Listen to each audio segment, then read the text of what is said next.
नमस्कार, IND 121 में आपका स्वागत है। मैं हूं आपके साथ नवीन पुरोहित और आज हमारे साथ चर्चा करने के लिए मौजूद हैं श्री विजेंद्र सिंह सिसोदिया साहब, जो ऊर्जा विकास निगम के अध्यक्ष हैं। विजेंद्र जी, आपका IND 24 में बहुत बहुत स्वागत है। जी धन्यवाद। विजेंद्र जी, इस वक्त भारतीय जनता पार्टी उत्सव में डूबी हुई है, जश्न का माहौल है। असम की जीत और 2 साल का कार्यकाल पूरा, 2 साल पर जनता के बीच में जा रहे हैं। आपको क्या लगता है कि ये 2 साल बेमिसाल हैं या 2 साल बदहाल हैं?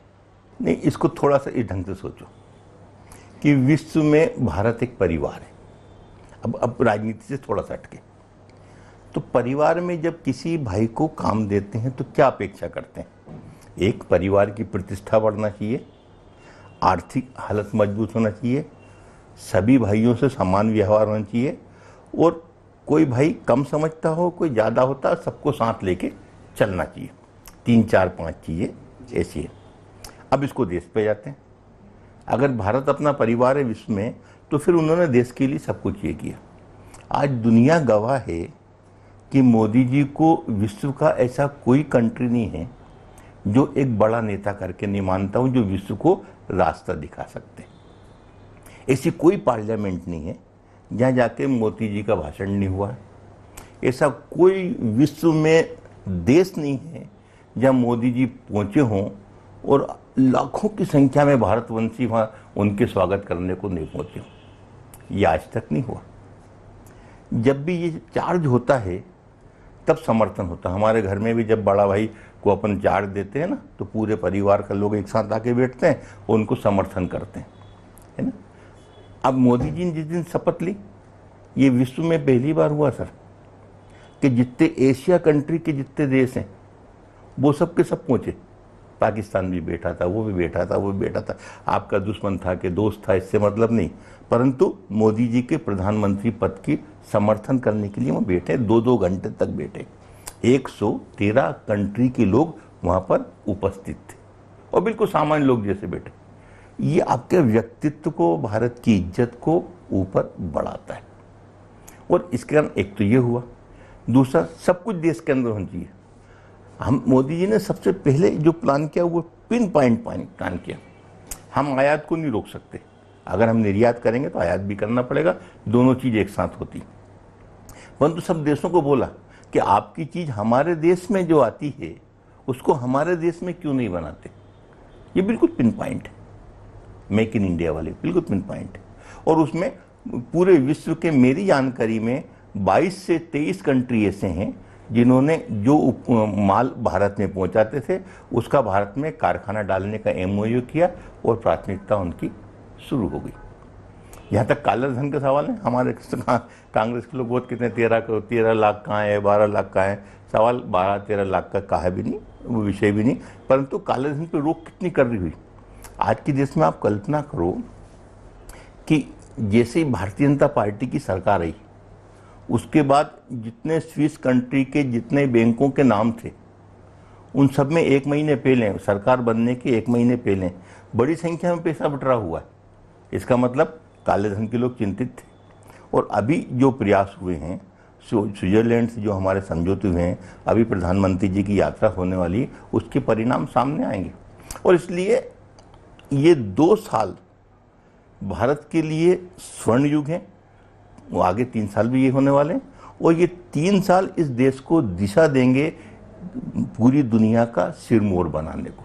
ये बिल्कुल दिशा देने वाले हैं। एक और महत्वपूर्ण बात है, उन्होंने, मोदी जी ने एक बात कहा है कि 2022 तक जो है देश की पूरी दिशा और दशा बदल देंगे। तो 2018 तक क्यों नहीं कहा? क्योंकि अगले कार्यकाल की ज़रूरत कहाँ पड़ रही? कंट्री का निर्माण हो रहा है, कंट्री का निर्माण हो रहा है तो फिर उसको समय लगेगा। जितना प्लान हम 5 साल में कर रहे हैं उसको पूरा करने होने में कहीं 10 साल लगने वाला है, कहीं 7 साल लगने वाले हैं, कहीं 8 साल लगने वाले हैं। परंतु आप कल्पना करो, हम 2022 बोल रहे हैं। ये कॉन्फिडेंस है कि हमको मालूम है कि अगली बार भी हम आएंगे, वो 22 तक रहने वाले हैं। इस देश का किसी प्रधानमंत्री में मैंने तो इतना आत्मविश्वास नहीं देखा जो सीना ठोंक के कह सके कि अगले 10 साल में भी हम रहने वाले हैं और 10 साल का हम प्लान कर रहे हैं। सामान्यतः लोग 5 साल का प्लान करके चुप हो जाते हैं कि उनको विश्वास ही नहीं रहता कि 5 साल बाद आएंगे कि नहीं आएंगे। 10 साल का प्लान करते होता है कि हमें विश्वास है कि 10 साल तक इस प्लान को चलाएंगे। अगर वैश्विक परिस्थितियों की और विदेश नीति के स्तर पर मैं आपकी बात से चलो सहमत भी हो जाऊं, जिसमें नेपाल से विरोधाभास एक बुरा अनुभव है, पाकिस्तान के साथ कुछ एक बुरे अनुभव भी रहे हैं, लेकिन बावजूद इसके मैं सहमत हो भी जाऊं तो देश के अंदरूनी परिस्थितियों में बेरोजगारी, महंगाई और किसानों को सक्षम बनाने की दिशा में ऐसा अभी तक कोई कारगर जो कदम है, कदम भले ही उठाए गए हों लेकिन अभी तक नतीजे नहीं आए। किसान प्याज की हालत देख लो आप। देखिए 2 साल हुए केंद्र की सरकार को, 1 साल तो किसी भी सरकार को प्लान करने में जाते हैं, पर किसान के लिए जो किसान की फसल बीमा है ये यूनिक एक विषय हुआ है। पहले किसान का बीमा पहले भी होता था, ये लोग बोल सकते हैं, काम पहले भी करते थे, परंतु एक तहसील उसका एरिया होता था। टोटल तहसील का क्रॉप निकालने के बाद अगर कम आया तो किसान को पूरी तहसील को घाटा हुआ, नहीं तो नहीं हुआ। अब उसको घटा के हम गांव पे ले आए, ये बहुत बड़ी बात होती साहब। अब एक गांव की क्रॉप और एक किसान के खेत की क्रॉप, उससे वैल्यूएशन होगा कि किसान की खेती का लाभ हुआ है कि घाटा हुआ। एक पिछली बार तो किसान का शोषण होता था, बीमे के पैसे जमा होते थे और कभी जीवन में कुछ नहीं मिलता था, सिर्फ बीमा कंपनियों की कमी होती थी।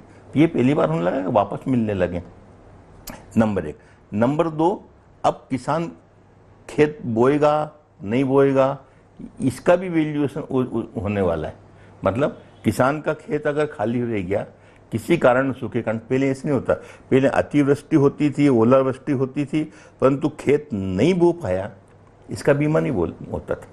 अब सूखा है, पानी नहीं गिरा तो कैसे बोएगा, है ना। तो अब नहीं बो पाया उसका भी बीमा है, उसको भी उतनी फसल दी जाएगी। परंतु अब 2 साल चूंकि गुजरे, 2-3 साल में आप देखना कि किसान को ये जो भाव का ऊंचा नीचे का अंतर है, जैसे आप प्याज को लाए या अन्य विषय को लाए, ये भी एक बैलेंस हो जाएगा, ये भी बाहर नहीं जाएगा।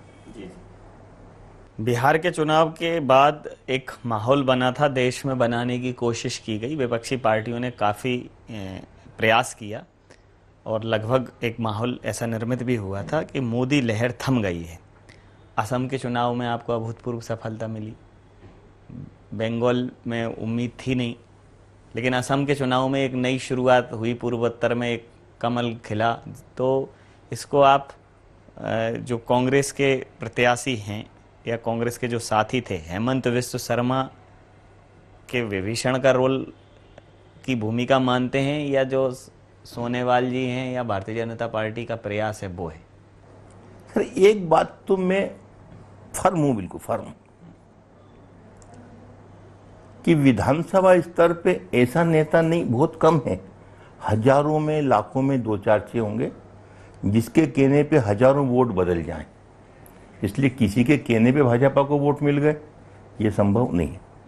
भाजपा को वोट तो कर्म पे मिले, जो 2 साल में आसाम के लोगों ने देश के बारे में हम क्या सोच रहे हैं वो उन्होंने देखा, और एक राष्ट्रीय जो वेव चल रही है, आसाम को लगा कि राष्ट्रीय वेव को जुड़ना चाहिए। और जैसे आसाम में भारतीय जनता पार्टी आई तो 7 सिस्टर्स, मतलब 7 जो छोटे छोटे प्रांत हैं, इन सब में एक ताकत आ गई। उनको लगा हम सेंट्रल से जुड़ गए, और सेंट्रल से जुड़ने के बाद हमारा विकास तेजी से होगा, और मोदी जी ने उसमें जाके विश्वास दिलाया। सेंट्रल से तो वो पहले भी जुड़े थे, नहीं कांग्रेस की सरकार थी, कांग्रेस का ही। अब कांग्रेस की सरकार थी, जुड़ने के बाद भी उनका क्या हुआ ये अलग बात है। एक बात और बताते हैं, इसके पीछे एक सेंसिटिव बात और है। सबसे बड़ी बात होती है सुरक्षा की। ये जो बॉर्डर के जो प्रांत हैं, इनको भारत से ये अपेक्षा रहती है कि उधर के दुश्मन देश के या विरोधी देश के, या जब कोई भी संकट होगा तो आप हमें कितना साथ दोगे। 7 सिस्टर्स में जब हमने घुस के जाके वर्मा में मार किया, उसका बड़ा असर है सर, कि आप अगर हमारे एक सैनिक मारोगे तो हम अंदर जाके मार करके आएंगे, इसका बहुत असर हुआ। उनको लगा कि पहली बार सरकार आई, आधिकारिक रूप से स्वीकार नहीं किया गया बर्मा में घुसने वाली बात को। नहीं, वो एक रणनीति हो सकती है, विदेश नीति हो सकती है, वो अलग बात है कि अपन क्या, अपन तो ये दुनिया गवाह है कि अंदर जाके उसको खूब आराम से मारा था। पर दूसरी बात बताता हूँ, पाकिस्तान में भी जब हम पे फायर होता था तो हम परमिशन मांगते थे हमारे बॉर्डर के लोग कि हम गोली चलाएं या नहीं चलाएं, और जब ये कहते थे गोली चलाओ तो जब तक उनकी फायरिंग होती रहती थी। अब तो उनको खुली छूट है, कि अगर एक गोली लगती तो आप 1000 चलाओ जब तक कि उनके होश ठंडे नहीं हो। तो आप देखो अभी कोई सीज फायर नहीं चल रहा है, अपन ने कोई शांति की बात नहीं हुई है, परंतु सारा मामला ठीक हो गया। तो इन जितने प्रांत बॉर्डर के प्रांत थे, इनको विश्वास पैदा हुआ कि भारतीय जनता पार्टी की सरकार रहेगी तो हम सुरक्षित रहेंगे। ये विश्वास बिहार में पैदा नहीं कर पाए। बिहार में, जबकि बिहार के चुनाव में बहुत ताकत झोंकी थी, उसमें क्या कमी रह गई? मतलब उसको मैं आपके अनुभव से समझने की कोशिश करना चाहता हूँ। आखिर क्या हुआ, वो राष्ट्र की लहर बिहार में क्यों काम नहीं आई? क्या नहीं, एक तो ये है बिहार में कई बार ये गिनतियां है ना, ये कैलकुलेशन, ये दिक्कत देता है। अब लालू और नीतीश, दो ताकत वहां पे शुरू से बिहार में रही है। बीजेपी तो नीतीश के साथ रही है, हमने नीतीश जी को डेवलप करने के लिए पूरी ताकत लगाई। भारतीय जनता पार्टी पूरी ताकत से नीतीश जी के पीछे खड़े रही, इसलिए उनका व्यक्तित्व, उनकी ताकत बढ़ती गई। विरोध में लालू थे, जब दोनों एक हो गए तो टोटल निश्चित उनका बढ़ा। उसके बाद भी भारतीय जनता पार्टी ने जो सफलता अर्जित की, उसके बाद भी वो बड़ी है कि बीजेपी अपने दम पे तगरास करके गई। आप ये मानते हैं कि दो ऐसे विपरीत ध्रुव जिनका संयोजन आपस में संभव नहीं था, लेकिन सत्ता के चलते या लालच कह सकते हैं, सत्ता के लालच कह सकते हैं। तो ये आपको क्या लगता है कि ये जो कुछ हुआ बिहार में, ये उस जनता को, ये अगर आपके लिहाज से देखा जाए तो ये फिर भूल है जनता की, तो जनता को ये भूल समझ में आएगी, मतलब भूली बिसरी जनता फिर वापस भारतीय जनता पार्टी? एक बात तो ये हुई कि हम सरकार के लिए मिल गए, मेरे दो बेटे भी मंत्री बन गए, मेरा पुराना गड्ढा भी पूरा हो गया, 2-4 पीढ़ी की व्यवस्था। एक तो ये है, एक हम सरकार इसलिए बनाते हैं कि उस प्रांत को आगे ले जाएंगे, उसका एक प्लान करेंगे, एक ब्लूप्रिंट प्रांत के सामने, देश के सामने रहेंगे कि बिहार को या मध्य प्रदेश को या किसी प्रदेश को आगे ले जाएंगे। अब मध्य प्रदेश में सर ब्लूप्रिंट दिखता है साफ साफ कि शिवराज जी कहाँ ले जाना चाहते हैं, साफ साफ दिखता है। ऐसा ब्लूप्रिंट बिहार में कहीं नहीं दिखता, 2-3 साल हो गए, कहाँ दिखता है ब्लूप्रिंट। इसलिए जनता आप समझेगी और इस बार बिहार में इनको दिक्कत आएगी, भारतीय जनता पार्टी आएगी। उत्तर प्रदेश का चुनाव बिल्कुल सामने है, 2017 में सबसे बड़ा प्रदेश है, सबसे ज़्यादा जनसंख्या वाला प्रदेश है, और कहीं ना कहीं प्रधानमंत्री जी का जहाँ से उद्भव हुआ है, वहाँ से वाराणसी से, वो भी उसी प्रदेश के अंतर्गत आता है। समाजवादी पार्टी खम ठोक रही है, कह रही है कि सरकार तो हम ही बनाएंगे। बहुजन समाज पार्टी भी कह रही है कि हम बनाएंगे, और आपकी पार्टी भी आश्वस्त है। उत्तर प्रदेश का चुनाव बहुत बड़ी भूमिका अदा करेगा। आपको क्या लगता है कि 2017 में उत्तर प्रदेश में भी असम जैसा कुछ होने वाला है? जब भी वोट डलता है तो आप देखना कहीं कहीं आपको ऐसा वोटर मिल जाता है कि हमने जीतने वालों को वोट दे दिया, मेरा वोट फालतू नहीं गया। या चुनाव रिजल्ट के बाद एक आदमी मिल गया, यार मेरा वोट तो फालतू चला गया, मेरी पार्टी हार गई। आदमी चाहता है जिसको वोट दे वो जीतना चाहिए। जब वोट डालने जाता ना, तब उसके दिमाग में काम करता। भारतीय जनता पार्टी के साथ ये था यूपी में अभी तक कि या तो सपा जीतेगी या बीएसपी जीतेगी, और कोई पार्टी जीतेगी नहीं। तो वो चॉइस दोनों में से कर रहा था, जैसे दक्षिण में कम्युनिस्ट और कांग्रेस के बीच में चॉइस करते थे लोग, ऐसा। इस बार हमने विश्वास पैदा किया लोगों में कि भारतीय जनता पार्टी की सरकार बनेगी। इसलिए जो वोटर बीच का है, 10-12-15% वोट जो जीतने वालों को वोट देने वाला है, वो हमारे साथ जुड़ा है।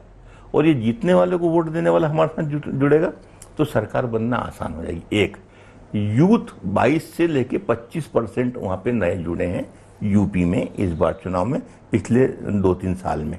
और यूथ पूरी ताकत से भारतीय जनता पार्टी के साथ है। वो ना जातिवाद मानता है, ना कोई धर्मवाद मानता है, ना सांप्रदायिकवाद मानता है। यूथ हमारे साथ ताकत से।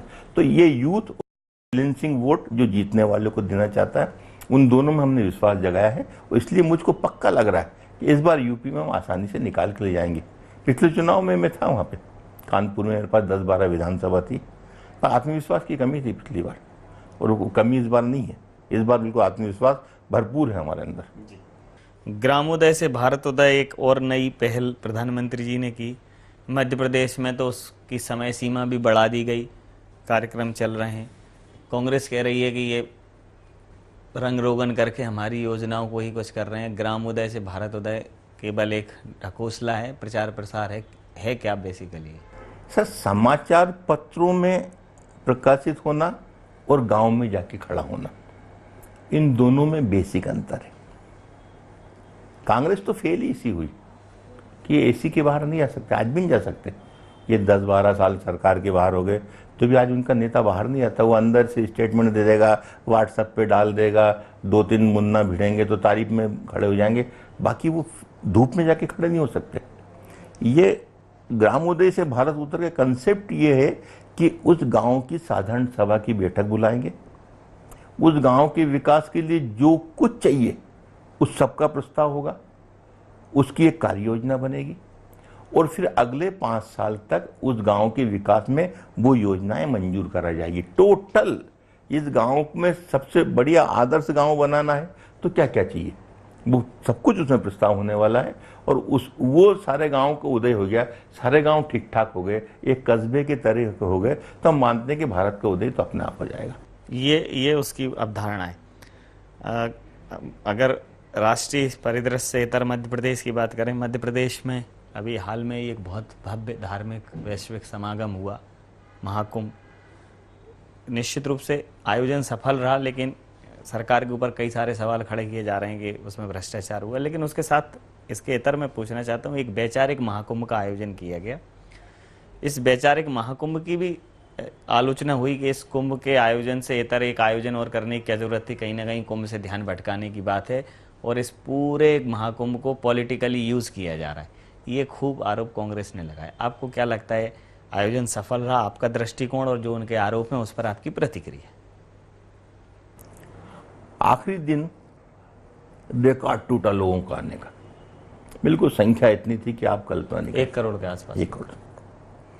पहले स्टेप पे उस पर आता हूं मैं। शासन को व्यवस्था क्या करनी थी? इतने सारे लोग आए तो कोई घूमे नहीं, इसकी चिंता करना। करोड़ों लोग आए तो कोई डूबे नहीं नदी में स्नान में, ठीक है ना। रेल से कोई कट के नहीं जाए, चोरी नहीं हो, बदमाशी नहीं हो, गुंड, ये कानून व्यवस्था की बात है। सर ये पहला सिंवस थे कि सिंगल व्यक्ति ने घुमा, सिंगल, ये पहला सिंवस था। ये पहला सिंवस थे कि एक भी व्यक्ति डूब के नहीं मरा। रेलवे ट्रैक से दोनों तरफ से लोग चढ़ रहे थे, हजारों चढ़ रहे थे, एक भी व्यक्ति कटा नहीं है। ये पहला सिंवस थे, मतलब आज तक के सिंवस में ऐसा नहीं हुआ। ये खाली अब मैं कानूनी व्यवस्था की बात करता हूँ, अब वैचारिक की बात करता हूँ। सर करोड़ों लोग आ रहे हैं तो क्या उनके सामने देश के विकास की बात नहीं करना चाहिए? करोड़ों लोग आ रहे हैं तो क्या भारतीय संस्कृति की बात उनके सामने क्या करना चाहिए? एक आदमी आ रहा है, अपने गुरुजी के पास आ रहा है, उनके पास भोजन कर रहा है, भक्ति कर रहा है, और अगर उसके पास 2 घंटे और निकल आए तो उसके 2 घंटे का उपयोग क्यों नहीं करना चाहिए? हमने वहाँ जितने लोग आए उनके मिनट का उपयोग करने का सोचा, और इस कारण आप देखेंगे संतों के यहाँ भी लोग बहुत गए हैं और हमारे यहाँ भी लोग बहुत आए। मैं एक बात बताऊँ, वैचारिक विषय की बात करने की थी तो क्या कांग्रेस में कोई विचार नहीं है क्या? क्या वो अपना विचार वहाँ नहीं रख सकते थे क्या? क्या गांधीवादी की बात नहीं कर सकते थे क्या? कोई नेहरूवाद नहीं कर सकते थे क्या? कुछ नहीं कर रहे थे, खाली आलोचना कर रहे थे। उनको स्नान करने में, अब मुझको कई बार पूछता, मैं ये विषय थोड़ा छोटा हो जाएगा पर मैं पूछता हूँ, सोनिया गांधी स्नान करने क्यों नहीं आई? राहुल गांधी, चल सोनिया गांधी हिंदू नहीं है, राहुल गांधी हिंदू मानते हैं ना, वो स्नान करने क्यों नहीं आए? अगर छोटी बात माने तो आपने, लेकिन उन्होंने ये भी सवालिया निशान खड़ा किया कि वो तो नहीं आए इसलिए नहीं नहाए, लेकिन मोदी जी तो आए फिर भी नहीं नहाए। नहीं सर, नहाए पानी के अंदर, हम यहाँ तक तो हम ले आए। हमको सिक्योरिटी वालों ने कहा कि उसके अंदर हम व्यवस्था नहीं कर पाएंगे। अब प्रधानमंत्री है, अगर कोई ने करंट छोड़ा पानी, उस कोने पे तार डुबा दिए, यहाँ आदमी जो है ना वो चल देगा। ये सिक्योरिटी पॉइंट ऑफ व्यू की बात है। परंतु वो संतों के पास गए, वो स्नान जैसे ही होता है, ये आते संतों के पास जाते। सर 2 चीज आप बेसिक देखो, मैं इनके 2 नेताओं का नाम नहीं बोलूंगा, पर 2 नेता ने कार्यक्रम जारी करे सिंहवस में आने के। चलो ज्योतिरादित्य जी ने करे और कमलनाथ ने करे। सर मालूम कार्यक्रम क्या है? 13:05 पे संत को मिलेंगे, 13:10 पे उसमें मिलेंगे, 13:15 पे उसमें मिलेंगे, 13:20, मतलब 2.5 घंटे में सारे संतों का कार्यक्रम बना दिया। वो फ्लाइट से मिलके उड़ गए। मैंने कहा सर उससे अच्छा तो ये होता कि इंदौर हेलीपैड पे सारे संतों को बुला लेते, हाथ मिला के प्लेन में बैठ जाते। ये सिर्फ दिखाने की बात है सर, श्रद्धा की बात नहीं है, सिर्फ दिखाने की बात। और बीजेपी तो शुरू से धर्म के साथ जुड़ी हुई है, आस्था वाली बात है। और इसलिए आपने देखा होगा कि शिवराज सिंह जी ने जो कुछ करा वो मध्य प्रदेश क्या देश का कोई व्यक्ति नहीं कर सकता था। कमाल किया सीमत में। आप सोचो जिस दिन सीमत में घटना हुई, हवा चली, तूफान चला, है ना, उस दिन उनकी शादी की वर्षगांठ थी। वो कहीं वहाँ गए थे। जैसे ही उनको खबर लगी, वहाँ से छोड़ के हेलीकॉप्टर नहीं मिला तो कार से दौड़े, 150 किलोमीटर कार से चले, उसके बाद प्लेन पकड़ के जबलपुर से इंदौर आए, फिर इंदौर से कार पकड़ के सुबह 4 बजे वहाँ पे पहुँच गए और वो खड़े होकर सबको चाय पिला रहे थे। सर, एक मुख्यमंत्री को ये करने की आवश्यकता नहीं है। मंत्री भी कर सकते थे, दूसरे भी कर सकते थे। अगर करते तो उसको अपने को मानना चाहिए। मैं तो बार बार कहता हूँ कि पृथ्वी हजारों साल तपस्या करती है सर, तो एक शिवराज सिंह चौहान पैदा होता है। ये ईमानदारी की बात है और इतनी श्रद्धा से काम करे, इसलिए सारे संत उनके साथ हैं। आज बताओ कौन संत उनके साथ नहीं। चलिए, ये भी प्रश्न हो गया। अब मैं आपके विभाग की बात कर लूँ। इसको भी सरकार की एक बड़ी योजना है, अक्षय ऊर्जा योजना, नवीन और नवकरणीय ऊर्जा पर बहुत काम किया जा रहा है। तो अभी एलईडी वितरण किया जा रहा है आपके द्वारा और सस्ते दरों पर एलईडी बांटी जा रही हैं। तो ये एलईडी वितरण कहाँ से लेगी? एक बड़ा सवाल जनता के सामने ये भी है कि अगर ख़राब हो जाए तो कहाँ देगी और कैसा प्रतिसाद मिल रहा है इस पर? ये इस योजना में, ये सेंट्रल की योजना है, हम इसमें नोडल एजेंसी हैं। 25 करोड़ बल्ब पूरे देश में बांटेंगे ये योजना। ये एलईडी 9 वाट की है और इसका उजाला 100 वाट के बल्ब के बराबर होता है। सर, ये जो बल्ब लगते हैं ना, इनका जो आजकल जो देसी बल्ब लग रहे हैं, जो लगते हैं, इनका पहला काम उजाला देना नहीं है, ये गलत है। इनका पहला काम गर्मी देना है। हम जब स्टूडेंट थे, आप भी हो गए, अब आप तो आजकल प्रगतिशील मामला हो गया, जब पानी गर्म करने के लिए 2 तार डुबाते थे कि स्केल लगाते थे प्लास्टिक की बाल्टी में और उसमें नहा लेते थे, वो तार उसमें लगा हुआ गर्म, उसका काम गर्म करना, उजाला करना नहीं। एलईडी का काम उजाला करना। एलईडी का बल्ब कितनी देर जलेगा आप पकड़ लोगे तो आपको ठंडा लगेगा, वो हाथ नहीं जलाता, उसका काम उजाला करना। तो वो 9 वाट का बल्ब जो है 100 वाट के बराबर उजाला देता है। 3 साल की इसकी गारंटी है, वारंटी बोल दें। और हमारी प्रत्येक ब्लॉक में ऊर्जा की दुकान है, वहाँ पर जाओगे आप, दोगे, तुरंत वो बदल देगा, आपसे कोई सवाल उसमें नहीं करेगा। मध्य प्रदेश में 3 करोड़ बल्ब बट रहे हैं। 7.5 करोड़ मध्य प्रदेश की जनसंख्या है। 1 करोड़ 20 लाख करीब मध्य प्रदेश में परिवार है, मकान बने हुए हैं। उसमें 12-14 करोड़ ऐसे माने जो आदिवासी इलाके होंगे, दूर होंगे, जहाँ लाइट नहीं होगी, ऐसा मान सकते हैं। तो भी 1 करोड़ मकान तो अपन आराम से मान सकते हैं। इसका मतलब हर मकान में 3 बल्ब कम से कम पहुंच जाएंगे। और अगर हम 3 करोड़ बल्ब एक साथ जलने लगेंगे तो 2500 मेगावाट बिजली बचेगी। और 2500 मेगावाट बिजली बचाने के लिए कम से कम 4 से 5 हजार करोड़ रुपया खर्च होता, तो बिजली पैदा होती। एक बल्ब ने इतना बड़ा चमत्कार करके दिखा दिया। ये कांग्रेस का दिमाग नहीं चला सर, उनका फ्यूज उड़ गया। अगर वो चलाते तो वो भी कर सकते थे। इसमें तो किसी का ही पैसा नहीं लगा, हमने कोई सब्सिडी थोड़ी दी है। जब हमने 5 करोड़ की वो निकाली तो ये जो 250 का बल्ब है ये 85 में बिकने लगा। सामान्य सी बात, परंतु इसको बहुत पसंद कर रहे हैं लोग, इसको ले रहे हैं। हमने 6 महीने का टारगेट तय किया है, 6 महीने में हम इसको पूरा कर देंगे। एक और अंतिम प्रश्न आपसे। मध्य प्रदेश के पटल पर अभी राज्यसभा के नामांकन दाखिल हो रहे हैं। दवे जी को तीसरी बार एक नया रिकॉर्ड, दूसरा एमजे अकबर जैसे एक विख्यात जर्नलिस्ट की एंट्री। तो आपको क्या लगता है कि ये जिस प्रकार से राज्यसभा के लिए भारतीय जनता पार्टी की तैयारी है, एक बहुत माहिर इवेंट मेकर माने जाते हैं, ये जाना माना नाम है, तो राज्यसभा में विलक्षण बुद्धि के लोगों को भेजने की एक तैयारी है, कहीं ना कहीं रूटीन कार्यकर्ता को इसमें उन्होंने दूर रखा है। तो क्या ये सोच है या फिर कुछ अलग है, क्या है ये? देखिए, एक तो दवे जी का 3 टर्म नहीं हुए। फर्स्ट टर्म में जब वो आए थे तो 2-2.5 महीने ही रहे थे, वो किसी का गैप वाला मामला था, उसमें आए थे, इसलिए उसको 1 टर्म नहीं मानते। उनका कायदे से में 2 ही टर्म हुआ। परंतु आप देखें, हम अकबर जी को भेज रहे हैं, बुद्धिमान व्यक्ति है, उनकी संसद में आवश्यकता है। इस बार बीजेपी ने पूरे, क्या ये भी अल्पसंख्यक कार्ड वाला भी मामला है क्या, कि नहीं एक अल्पसंख्यक चेहरे को भेज दिया तो आपके ऊपर काफी धर्मनिरपेक्षता? सर, भारत में तो 4 ही लोग हैं, हिंदू, मुस्लिम, सिख, ईसाई। अब इन 4 में से अपन किसी को भी लड़ाएंगे तो कोई बोलता है सिखों को खुश करने के लिए लड़ा दिया, तो मुस्लिम को लड़ा दिया, तो ईसाई को लड़ा दिया। ये तो हमारे दिमाग में रहता ही नहीं है भाई साहब। हम जब छोटे थे, जब हमसे कोई जात पूछता था, जब संघ के शिविर में जाते थे तो पलट के बोलते थे, लड़की लड़की देना है क्या, जात की बात क्यों करता है। हम जात की बात करते ही नहीं थे। तो अब ठीक है, समय की बात है, बात होने लगी। ये वो कारण नहीं, वो एक बुद्धिमान है, टैलेंट है, योग्य व्यक्ति है, और संसद में उनका असर दिखेगा।